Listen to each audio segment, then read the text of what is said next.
बड़ी जोर का प्रेशर लगा है, जल्दी से टॉयलेट जाना होगा। लगता है ये सरकारी टॉयलेट है, इसी में चली जाती हूँ। कीर्ति जैसे ही उस सरकारी टॉयलेट में जाती है तो देखती है कि उस एक टॉयलेट में पहले से ही कई सारे लोग हैं। ये क्या, एक टॉयलेट के अंदर इतने सारे लोग? आप लोग जल्दी करिए, मुझे भी टॉयलेट यूज करना है। कीर्ति इतना बोलती ही है कि तभी उसकी नजर टॉयलेट के कोने पर जाती है, जहाँ एक बूढ़ी औरत चूल्हे पर खाना बना रही होती है। ये क्या, आप टॉयलेट के अंदर खाना बना रही हैं? क्योंकि ये सिर्फ एक टॉयलेट नहीं बल्कि हमारा घर है। अगर आपको टॉयलेट जाना है तो यहाँ आसपास कई सारे टॉयलेट हैं, आप वहाँ जा सकती हैं। क्या कहा? मेरे कानों ने कहीं गलत तो नहीं सुना, या आपने जो बोला वही सुना है? ये सरकारी टॉयलेट आप लोगों का घर है। आप कहीं मुझसे कोई मजाक तो नहीं कर रहे? मेरा पूरा परिवार सरकारी टॉयलेट में बैठा हुआ है माँ जी, उस तरफ चूल्हे पर खाना बना रही है और आपको ये मजाक लग रहा है। लेकिन ऐसी भी क्या मजबूरी थी आप लोगों की, जो आप इस सरकारी टॉयलेट में रह रहे हैं, वो भी इतनी ठंड में? कीर्ति की बात सुनकर सोनाक्षी की आंखों में आंसू आ जाते हैं और सोनाक्षी कीर्ति को अपनी दुख भरी कहानी सुनाती है। तो आइए दोस्तों, कीर्ति के साथ साथ हम लोग भी जानते हैं कि ऐसी भी क्या मजबूरी थी इस गरीब परिवार की, जो इन्हें इस कड़कड़ाती ठंड में यूं इस तरह सरकारी टॉयलेट में अपना बसेरा करना पड़ रहा था। माँ, बहुत ठंड लग रही है माँ। मुन्नी बेटा, मैंने अभी अभी गर्मा गर्म दलिया बनाया है, मैं अभी तुम्हारे लिए दलिया लेकर आती हूँ। गर्मा गर्म दलिया खाओगी ना तो तुम्हें बिल्कुल भी ठंड नहीं लगेगी। सोनाक्षी एक छोटी सी प्लेट में गर्मा गर्म दलिया निकालकर अपनी 6 साल की बेटी मुन्नी को खाने के लिए देती है। मुन्नी दलिया का पहला निवाला खाने ही वाली होती है कि सभी छत से मिट्टी झरकर मुन्नी की दलिया की प्लेट में गिर जाती है, जिसे देखकर देखो ना, मेरी प्लेट में गंदी गंदी मिट्टी गिर गई। अब मैं इस दलिया को कैसे खाऊंगी? आप मेरे लिए दूसरा दलिया ले आओ। मैंने सबके हिसाब से ही दलिया बनाया था, अब मैं तुम्हें दोबारा दलिया दूंगी तो किसी एक को दलिया कम पड़ जाएगा। सोनाक्षी बहू, दे दे मुन्नी को दलिया, मैं भूखी रह लूंगी। वैसे भी हम कौन सा इस मासूम बच्चों को कुछ दे पा रहे हैं। हमारी हालत तो मिट्टी में रहने वाले कीड़े मकोड़े से भी ज्यादा बदतर हो गई है। जैसे कीड़े मकोड़े एक दिन गंदगी में मर जाते हैं, ठीक उसी तरह हम लोग भी एक दिन ऐसे ही मर जाएंगे। ये सब कहते हुए माधुरी की आंखों से आंसू झलकने लगते हैं। सोनाक्षी अपने सास, ससुर, बच्चे और पति के साथ एक कमरे वाले एक टूटे फूटे घर में रहती थी, जिसकी हालत काफी ज्यादा बदतर हो चुकी थी। कभी दीवारों से मिट्टी झड़ती तो कभी हल्की सी तेज हवा के चलते उनके घर की दीवारें हिलने लग जाती। ऊपर से ठंड के मौसम ने भी इस पूरे परिवार पर कहर ढा रखा था। सुनिए, इस बार जो आपको तनख्वाह मिलेगी उसमें घर की थोड़ी बहुत मरम्मत करवा दीजिए। ये घर अब किसी बूढ़े आदमी की तरह बूढ़ा हो चुका है। अब इस घर में इतनी ताकत नहीं है कि ये तेज हवाओं को झेल सके। भगवान ना करे कोई हादसा हो गया तो हम क्या करेंगे? कैसे करवाऊं घर की मरम्मत? अरे महीने भर में काम करके जो पैसे आते हैं वो पैसे तो मैं आरुष के पास भिजवा देता हूँ, और जो थोड़े बहुत पैसे बचते हैं वो खाने पीने में निकल जाते हैं। न जाने आरुष कब आएगा, आएगा अभी या वहीं शहर में बस जाएगा। पिताजी, हमारा आरुष ऐसा नहीं है, आप देखना वो एक दिन जरूर आएगा, और जब आएगा ना सब कुछ ठीक हो जाएगा। समय गुजरता रहता है। कुछ वक्त पहले ही सरकार की तरफ से गांव में कुछ लोग आए थे, जिन्होंने गांव में सरकारी टॉयलेट बनवाए थे, जिसके चलते अब कई सारे लोग खेत और खुली जगह पर शौच करने की बजाय सरकारी टॉयलेट में जाकर शौच किया करते थे। सोनाक्षी का परिवार भी शौच के लिए उन्हीं सरकारी टॉयलेट में जाया करता था। हमारे घर से अच्छा तो ये सरकारी टॉयलेट ही है। यहाँ तो कितनी गर्माहट महसूस होती है, ठंड ना के बराबर होती है यहाँ। सास बहू बात करते हुए अपने टूटे फूटे घर में आ जाते हैं और ऐसे ही कई दिन गुजर जाते हैं। महेंद्र और माधव रोज की तरह फैक्ट्री में गए थे। मुन्नी अपने दोस्तों के साथ खेल रही होती है। अर्पिता, सोनाक्षी और सुनीता तीनों घर के बाहर बैठकर चूल्हे पर हाथ तापते हुए खाना बना रही होती है कि तभी अचानक जोर जोर से हवाएं चलनी शुरू हो जाती हैं, जिससे उनकी घर की दीवारें हिलने लगती हैं और अचानक उनके घर की एक दीवार गिर जाती है और देखते ही देखते छत और बाकी की दीवारें भी। हे भगवान, ये क्या हो गया? ये घर ही तो हमारा एक आसरा था और इसे भी तूने छीन लिया। अब हम लोग कहाँ जाएंगे? ये सच नहीं हो सकता, ये बहुत बुरा सपना है। सोनाक्षी, सुनीता और अर्पिता तीनों अपने टूटे हुए घर को देखकर रो रहे होते हैं। तभी महेंद्र और माधव भी काम से आ जाते हैं और ये सब देख काफी दुखी होते हैं और अब बचा कुचा सामान लेकर ठंड में इधर से उधर भटकने लगते हैं। बहुत ठंड लग रही है माँ। हम लोग ऐसे बाहर क्यों घूम रहे हैं? चलो ना, यहाँ बहुत ठंड है। ठंड तो सच में काफी ज्यादा बढ़ गई है, लेकिन हम लोग जाएं कहाँ? मौसम भी खराब सा लग रहा है, कहीं बारिश या बर्फ पड़नी ना शुरू हो जाए। ठंडी ठंडी हवाओं के साथ अब हल्की हल्की बूंदा बारिश शुरू हो जाती है। तभी सोनाक्षी को सरकार द्वारा बनाए हुए सरकारी टॉयलेट देखते हैं। इस मौसम में इस तरह बाहर भटकना बिल्कुल भी ठीक नहीं है। हम लोग उस सरकारी टॉयलेट में चलते हैं। अब जब तक मौसम ठीक नहीं हो जाता तब तक हम लोग वहीं पर रहेंगे। पूरा परिवार एक सरकारी टॉयलेट में जाता है जिसका बिल्कुल ना के बराबर ही उपयोग होता था। सारी रात पूरा परिवार उसी सरकारी टॉयलेट में बैठकर गुजारता है। बारिश भी बंद हो जाती है और हल्की हल्की धूप निकल आती है। चलिए ना, बाहर का मौसम साफ है, यहाँ से निकलते हैं। कहीं ना कहीं तो रहने का इंतजाम करना ही होगा। हम लोग यहाँ क्यों नहीं रह सकते? देखो ना, यहाँ अंदर ज्यादा ठंड भी नहीं है और यहाँ की दीवारें भी कितनी मजबूत हैं। चाहे कितनी भी हवाएं चले, लेकिन ये दीवारें गिरेंगी नहीं। भाभी मुन्नी कह तो ठीक रही है। बाहर इतनी ठंड होने के बावजूद भी हम सारी रात इस सरकारी टॉयलेट में बिना ठंड से ज्यादा ठिठुरे ही आराम से रह लिए हैं। यहाँ से चले भी गए तो कहाँ रहेंगे? ना हमारा कोई रिश्तेदार है और ना पास में इतने पैसे की किराए का घर ले सके। अब जब तक सब ठीक नहीं होता तब तक हम लोग इसी सरकारी टॉयलेट में रहते हैं। अब सभी आपस में काम बांट लेते हैं। जहाँ कोई सरकारी टॉयलेट की सफाई करके धुलाई कर रहा होता है तो कोई बचा कुचा सामान एक जगह पर रख रहा होता है, तो कोई मिट्टी का चूल्हा बना रहा होता है। थोड़ी देर में पूरा परिवार उस सरकारी टॉयलेट को अपने रहने लायक बना लेता है और अब इस कड़कड़ाती ठंड में पूरा परिवार उस सरकारी टॉयलेट में रहता है। सरकारी टॉयलेट में रहने की वजह से उन सभी को थोड़ी बहुत ठंड से तो छुटकारा मिल जाता था, लेकिन आए दिन उन्हें किसी न किसी परेशानी का सामना करना पड़ता था। माँ, यहाँ तो बहुत ज्यादा गंदी बदबू आ रही है, ठीक से सोया भी नहीं जा रहा है। अब जब सरकारी टॉयलेट में रहेंगे तो बदबू तो आएगी ही ना। ठंड से तो जैसे तैसे करके बच गए, लेकिन बदबू का क्या करें? हे भगवान, ये क्या? यहाँ तो कितने सारे कीड़े मकोड़े हैं। 2 दिन पहले ही तो मैंने कीड़े मकोड़े साफ किए थे, दोबारा से आ गए। कहीं ये कीड़े मकोड़े किसी को काट ना ले। कभी ये गरीब परिवार इस ठंड के मौसम में सरकारी टॉयलेट की बदबू से परेशान होता, तो कभी कीड़े मकोड़े के डर से एक कोने में बैठा रहता। तो कभी इस गरीब परिवार को यूं इस सरकारी टॉयलेट में रहता देख लोग मजाक उड़ाने से पीछे नहीं हटते। जिसकी जितनी हैसियत होती है वो इस तरह रहता है। बेचारे, तुमसे अच्छी किस्मत तो मेरे कुत्ते की है जो मखमल के बिस्तर पर सोता है और हीटर के सामने बैठता है। लोगों को अपना मजाक उड़ाता देख पूरा परिवार बहुत दुखी होता है। ऐसे ही समय गुजरता है और एक दिन उनके सरकारी टॉयलेट में कीर्ति नाम की औरत आती है। यूं इस तरह इस ठंड के मौसम में पूरे परिवार को सरकारी टॉयलेट में रहता देख उसको काफी अजीब लगता है। कीर्ति की पूछने पर पूरा परिवार उसे अपने यहाँ रहने की कहानी बताता है, जिससे कीर्ति को भी उसके लिए काफी बुरा लगता है। काश मैं आप लोगों की कुछ मदद कर पाती। आप ये कुछ पैसे रख लीजिए, इससे आपकी थोड़ी बहुत तो मदद हो ही जाएगी। ऐसे ही कई दिन गुजर जाते हैं। सारा परिवार कड़कड़ाती ठंड में उस सरकारी टॉयलेट में मर मर के अपने दिन काट रहा था।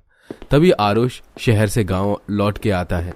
गांव वालों से पता करने पर आरुष को पता चलता है कि उसका पूरा परिवार सरकारी टॉयलेट में रहता है। जैसे ही आरुष उन सरकारी टॉयलेट के पास जाता है और अपने परिवार की ऐसी हालत देखता है तो उसकी आंखों में आंसू आ जाते हैं। आरुष को अपने सामने देख सभी लोग काफी खुश होते हैं। मेरे बच्चे, तू आ गया। मेरा दिल कहता था कि मेरा आरुष जरूर आएगा। कैसा है तू? कितना दुबला पतला हो गया। शहर में कुछ खाता पीता नहीं था क्या? देखा माँ जी, पिताजी, मैं कहती थी ना कि हमारा आरुष वापस जरूर आएगा। वो और लोगों की तरह नहीं निकला। माँ, पिताजी, भैया, भाभी, मुन्नी, अर्पिता, आप लोगों की क्या हालत हो गई है? कहीं ना कहीं इन सब की वजह मैं ही हूँ। आप लोग मेहनत करके मेरी पढ़ाई के लिए पैसे भेजते रहे और खुद इस सरकारी टॉयलेट में रहने के लिए मजबूर हो गए। लेकिन अब मैं आ गया हूं ना। अब आपको इस सरकारी टॉयलेट में रहने की कोई जरूरत नहीं है। आरुष पढ़ाई के साथ साथ शहर में नौकरी भी कर रहा था, जिसके चलते वो जल्दी ही गांव में अपने पूरे परिवार के लिए एक पक्का मकान बनवाता है, जिसमें वो उनकी सहेलियों के हिसाब का सारा सामान रखता है। आरुष की पढ़ाई भी पूरी हो चुकी थी और अब आरुष एक बड़ी सी कंपनी में नौकरी करके अपने परिवार की सारी जरूरत पूरी करता है और अब पूरा परिवार इस ठंड के मौसम में भी हंसी खुशी रहता है। पूनम अपने परिवार के साथ एक पाइप में रहती थी। पूनम की सास सुनीता को काफी ज्यादा खांसी हो रही थी। हे भगवान, क्यों और तकलीफ दे रहा है इस बुढ़ापे में? वैसे भी तकलीफ तो कम थोड़ी ना है, जो तू और बढ़ा रहा है। तभी पूनम गर्म पानी लाती है। ये लीजिए माँ जी, गर्म पानी पी लीजिए, थोड़ी राहत मिलेगी। अरे बहू, तू ये गर्म पानी कहाँ से ले आई? माँ जी, पाइप वाला ससुराल है, कहीं ना कहीं से तो कोई जुगाड़ तो करना ही पड़ेगा ना। इसीलिए मैंने बाहर चूल्हा बनाया है, वहीं पर आसपास से कुछ कागज़ वगैरह मिल जाता है तो उसी से मैं आग जला लेती हूँ। थोड़ा इसीलिए ही गर्म पानी कर दिया है। आपको खांसी भी तो कितनी हो रही है। बहू, हमारी वजह से तुझे भी कितनी तकलीफ़ों का सामना करना पड़ रहा है ना। माँ जी, तकलीफ़ों का सामना तो करना ही ज़िंदगी है ना। मायका भी पेड़ में था तो आदत डाल रही हूँ पाइप वाले ससुराल की भी। पूनम अपनी माँ से कहती है, माँ, इस पेड़ में हम क्यों रह रहे हैं?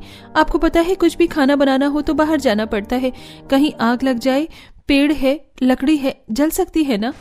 बेटा, तो क्यों इतनी छोटी छोटी बातों के लिए परेशान हो रही है? अरे वैसे भी हम लोगों के पास इतने पैसे नहीं हैं कि हम अपना घर लेकर उसमें रह पाए, तो इसलिए हमें पेड़ में ही रहना पड़ता है। और वैसे भी क्या परेशानी है पेड़ में रहने में? माँ, परेशानी ही परेशानी है। अरे आप खुद देखो ना, यहाँ पर कितनी तकलीफ हो रही है, खाना तक नहीं बनाया जा रहा है। पता नहीं आगे की जिंदगी कैसे निकलेगी। तू चिंता मत कर, कल को शादी हो जाएगी तेरी और शादी के बाद तू अपने ससुराल में खुश रहेगी। जिस तरह से अभी की जिंदगी चल रही है, शादी के बाद का तो कुछ भरोसा भी नहीं है। क्या हुआ बहू, तू किस सोच में डूब गई? कुछ नहीं माँ जी, बस ऐसे ही मायके की थोड़ी याद आ गई थी तो वही सोचने लग गई थी। ये तो होता ही है, लड़कियों को हर दूसरे दिन अपने मायके की याद आती रहती है। कुछ दिनों बाद पूनम खाना बनाने के लिए पाइप से निकलती है कि तभी बाहर काफी बारिश हो रही थी। हे भगवान, बारिश को भी अभी होना था, अब इस पाइप से बाहर कैसे निकलकर खाना बनाऊं? बारिश हो रही है और ठंड भी कितनी ज्यादा हो रही है, पाइप के अंदर खाना बना भी नहीं सकते।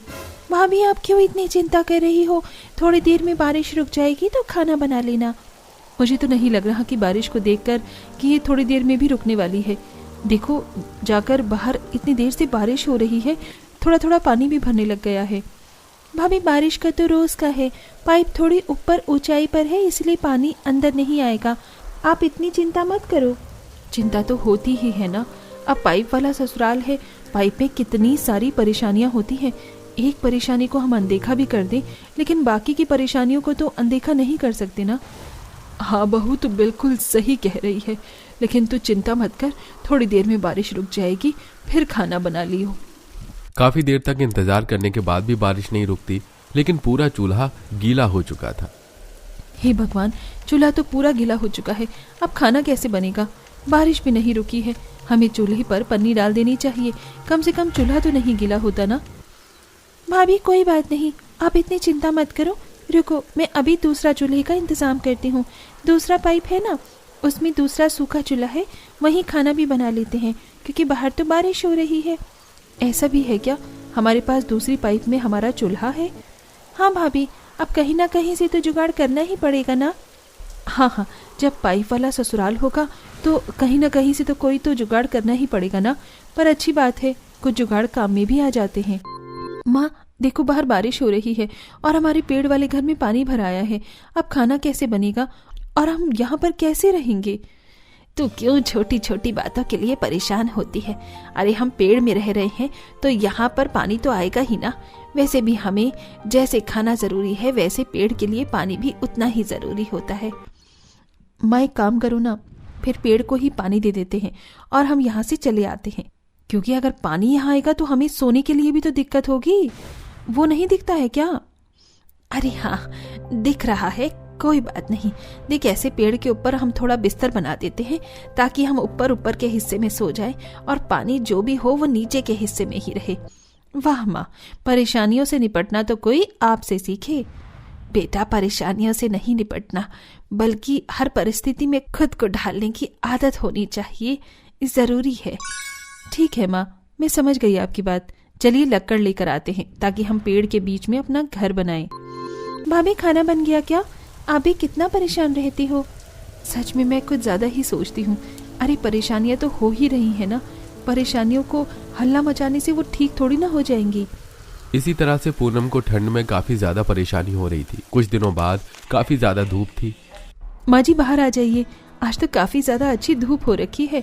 पाइप वाले ससुराल का एक ये फायदा है कि जब भी धूप हो तो पाइप के ऊपर ही बैठ जाओ। अरे वाह बहू, तुझे तो फायदे भी दिखने लग गए अब।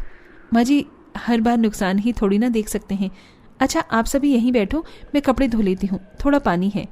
पूनम अपने पाइप वाले ससुराल में काफी एडजस्ट करने की कोशिश कर रही थी।